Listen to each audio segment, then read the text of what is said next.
The following video contains spoilers for the movie The Cabinet of Dr. Caligari.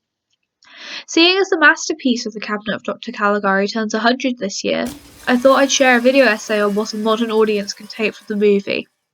Before we get started though, a bit of background. The Cabinet of Dr. Caligari came out in Weimar Germany in 1920. The horrors of the First World War in the trenches were still very much part of national consciousness. Then, a man called Robert Wiener comes along with a movie about a doctor who has complete control over a sleepwalker, forcing him to commit murder and do his dirty work for him. It is clear that this is a metaphor for the young men sent out to kill and die during the First World War by the corrupt authority. In fact, The Cabinet of Dr. Caligari is a film saturated with images of corruption and inequality due to authority.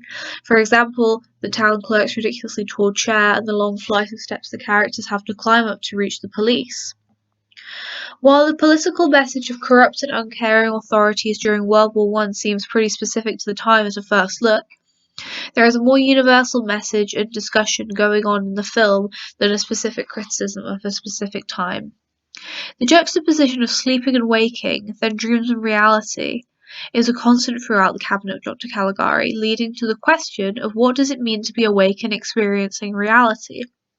What we think we know is revealed to be possibly a madman's dream at the end of the movie, leaving the viewer with doubts as to what actually happened. The sets are distorted to mimic the twisted reality which the characters and possibly the viewers experience and perceptions of what is truth. In short, The Cabinet of Dr. Caligari questions whether objective reality even exists.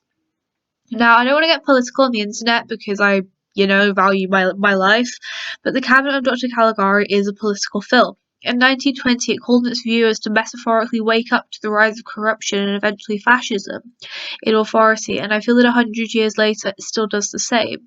In conclusion, the message we can take from The Cabinet of Dr. Caligari 100 years later is that we shouldn't take propaganda at face value and should always be open to questioning our beliefs around what is objectively true or real, both politically and philosophically.